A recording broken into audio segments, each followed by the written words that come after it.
नमस्कार बंधुरा लक्ष्मीप्रियास daily blog चैनेलेर आरो एकटी भिडियोते आपनादेर सकलके जानाई स्वागत। आशा करी आपनारा सकलेई भालो आछेन एबं सुस्थ आछेन। आज 17 ज्येष्ठ इंग्रेजी 1 जून रविवार पालित होते चलेছে জামাই ষষ্ঠী বা অরণ্য ষষ্ঠী। এটি আমাদের বাঙালিদের ঘরে ঘরে পালিত হয়ে থাকে। বছরে সবথেকে বড় ষষ্ঠী হচ্ছে এই অরণ্য ষষ্ঠী বা জামাই ষষ্ঠী। এই দিন সন্তান সন্ততি এবং মেয়ে জামাইয়ের মঙ্গল এবং কল্যাণ থাকার উদ্দেশ্যে যে ষষ্ঠী করা হয় তাকে জামাই ষষ্ঠী কিংবা অরণ্য ষষ্ঠী বলা হয়ে থাকে।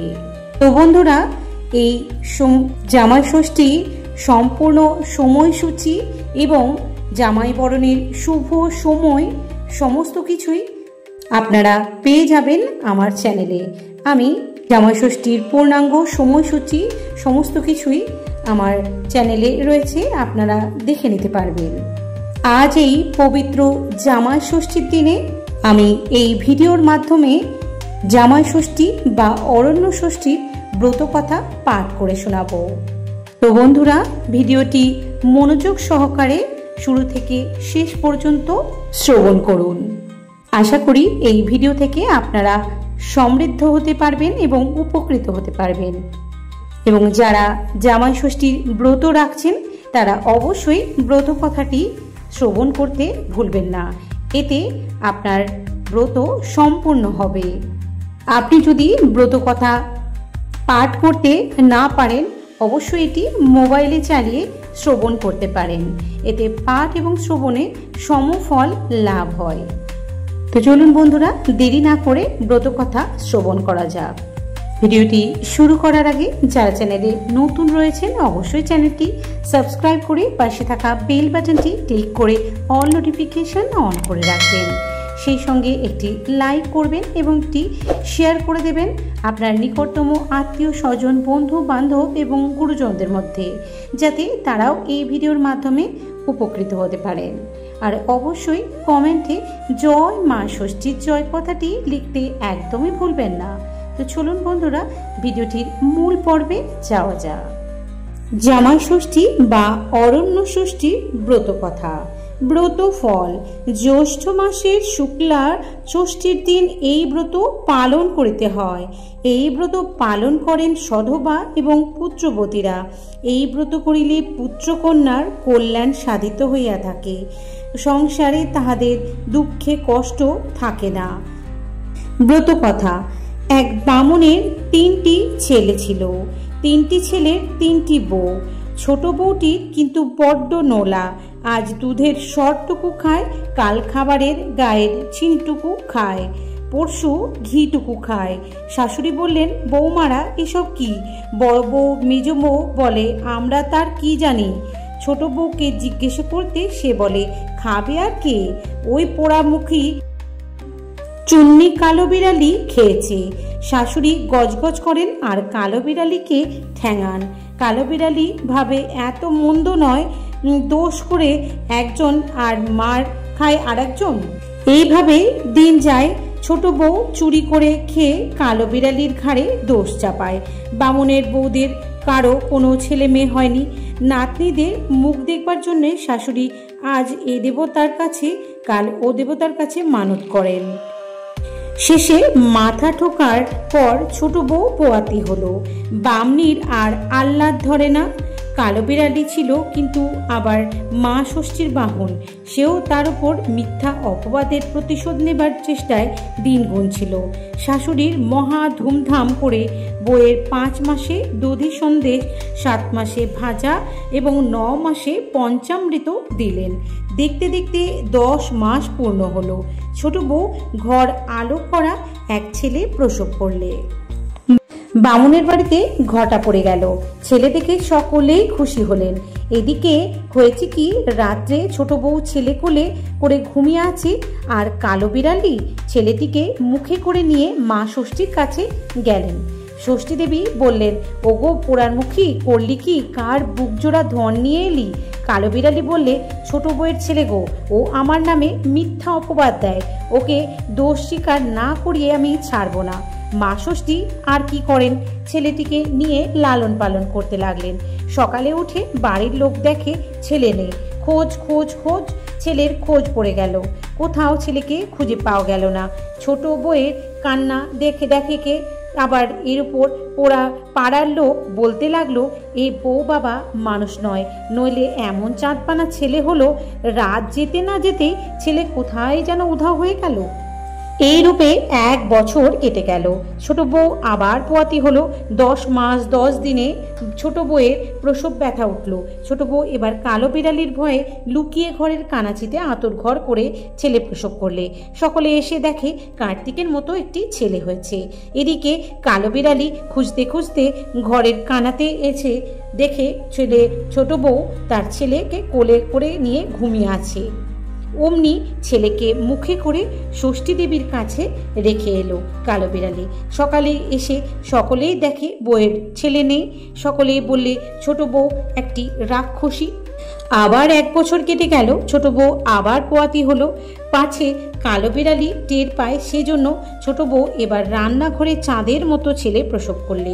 সকলে এসে দেখে কেমন সুন্দর মদন দেবের মতো ছেলে হয়েছে।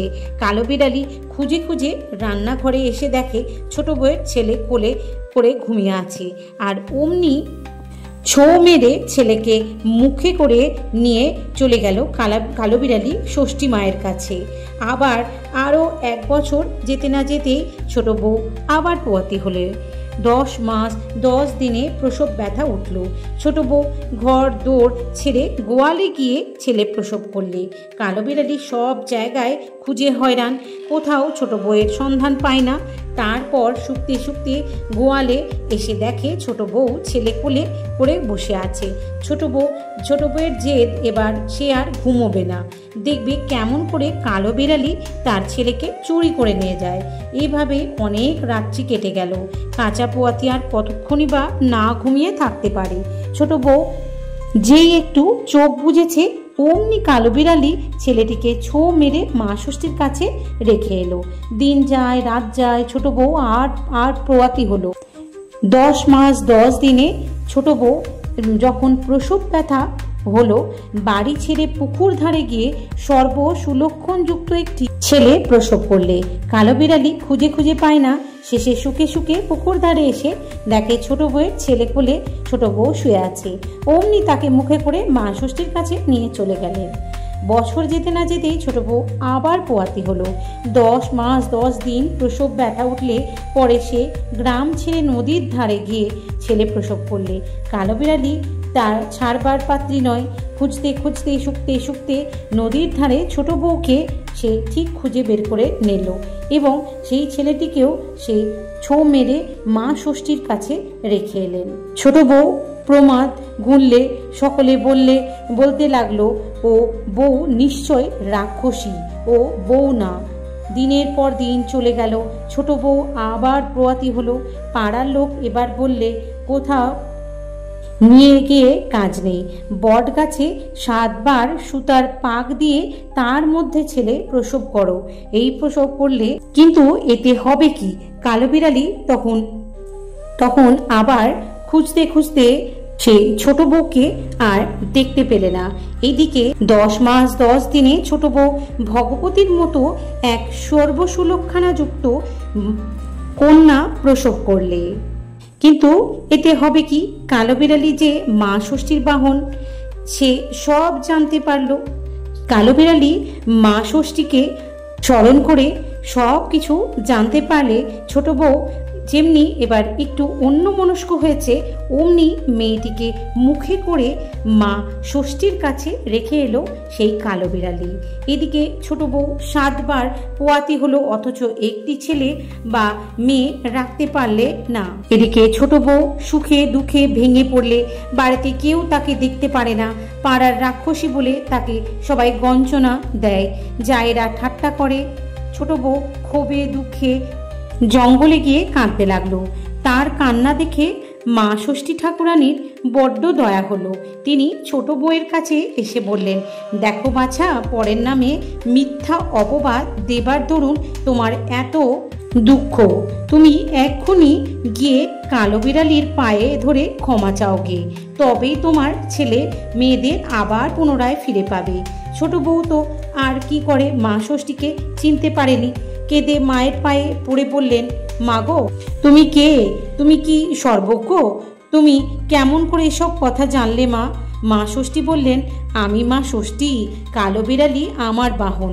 তুমি তার নামে মিথ্যা দোষ দিয়েছিলে বলে তোমার ছেলে মেয়েগুলিকে সে আমার কাছে এনে রেখেছে। এই বলেই মা ষষ্ঠী অন্তর্ধান হলেন। এদিকে ছোট বউ তখনই বাড়ি গিয়ে কালো বিড়ালিকে আদর করে কাছে ডেকে আনলে এবং ছোট বউ তার পায়ে পড়ে কাকুতি মিনতি করে কাছে ডেকে ভালো মাছ দুধ খেতে দিয়ে বললে, তাই কালো বিড়ালির আবার ঘাট হয়েছে, আর কোনো দোষ দেব না তোমার ওপর। আমি তোমার কাছে ক্ষমা চাইছি, আমার ছেলে মেয়েদের ফিরিয়ে এনে দাও। কালো বিড়ালি বললে, তুমি জ্যৈষ্ঠ মাসের ষষ্ঠীর দিন মা ষষ্ঠীর পুজো করো। মা ষষ্ঠী তোমার ছেলে মেয়েদের পুনরায় ফিরিয়ে দেবে তোমার কোলে। জ্যৈষ্ঠ মাস এলে ছোট বউ সকাল সকাল স্নান করে এলো। পিটুলি দিয়ে 7টি পুতুল বা ছেলে তৈরি করলে, পিটুলির কালো বিড়াল তৈরি করলে। তারপর অশ্বত্থ গাছের ডালে সুতার 7 পাক দিয়ে পিটুলি ষষ্ঠীকে তার সামনে বসিয়ে নৈবেদ্য ফল মূল পুষ্প দিয়ে খুব ঘটা করে ষষ্ঠী পূজা করলে। পূজার পরে মা তার 6 ছেলে আর 1 মেয়েকে নিয়ে এসে ছোট বউকে দিলেন। ছেলে মেয়েরা মা ষষ্ঠীর কাছে থেকে বেশ বড়টি হয়েছে। মাকে দেখে তাদের ভারী আনন্দ হলো। বামুনের বাড়িতে আনন্দের রব পড়ে গেল। ছোট বউয়ের আবার আদর হলো। তখন ছোট বউ ছেলে হারানোর সব কথা সকলকে খুলে বললে। ছোট বউয়ের জায়েরাও ষষ্ঠী পূজা করলে, তাদেরও মায়ের দয়ায় ছেলেপুলে হলো। সেসব দিয়ে জ্যৈষ্ঠ মাসের অরণ্য ষষ্ঠী 6 ষষ্ঠী নামে পরিচিত হলো। যে রমণী শুদ্ধাভাবে পূর্ণ চিত্তে মা ষষ্ঠীর পুজো করেন, মার কৃপায় তার ছেলে মেয়ে ঘর পরিপূর্ণ হয়। ছেলেকে মা কখনো মারবে না বা ঝাঁটা তুলবে না। বিড়ালকেও শুধু শুধু মারবে না বা বিড়ালের নামে মিথ্যা কোনো দোষ দেবে না। তবে মা ষষ্ঠী সন্তুষ্ট থাকবেন। ছোট বউয়ের মেয়ের বিয়ে হলো, ঘরে জামাই এলো। জামাই তো আর পণ নয়, সবাই সমান। ছেলেকে যেমন ষষ্ঠীর দিন আদর যত্ন করে বাটা দেওয়া হয়, জামাইকেও ঠিক ওইরূপ বাটা দেয়। সেই জন্য অরণ্য ষষ্ঠীকে কেউ কেউ জামাই ষষ্ঠীর ব্রত বা বাটা ষষ্ঠী বলেও থাকেন। ব্রতের বিধান: প্রতি জ্যৈষ্ঠ মাসের শুক্লা ষষ্ঠীর দিন এই ব্রত পালন করতে হয়। এই দিন পিটুলি দিয়ে একটি কালো বিড়ালি ও একটি কঙ্কন গড়বে। নানা প্রকার ফল দিয়ে বাটা সাজাবে। 6টি শান, 6টি সুপারি, বাঁশ পাতা, হলদে ছোপান, ন্যাকড়ার জড়াইয়া 6টি গাছি হলুদে ছোপান এলো সুতা দিয়ে বাঁধবে। ওই সুতাকে 60 সুতা বলে। পরে তেল হলুদ এবং দই নিয়ে মা ষষ্ঠীর পূজা করবে অথবা ষষ্ঠী তলায় পূজা পাঠিয়ে দেবে। পূজার পর সেই হলুদ ছেলে মেয়ে এবং জামাইয়ের কপালে ছুঁয়ে ডান হাতে 7 সুতা বেঁধে দেবে। পূজার পর ব্রতকথা শুনে চিরা, দই, আম, কাঁঠালের মতো ফলাহার করতে হয়। পূজার উপাচার: নানাবিধ ফল, 6টি পান, 6টি সুপারি, বাঁশপাতা, হলদে ছোপান, ন্যাকড়া এবং 6টি গাছি সুতো, তেল হলুদ। অতঃপর অরণ্য ষষ্ঠী বা জামাই ষষ্ঠী সমাপ্ত হইল। জয় মা ষষ্ঠীর জয়।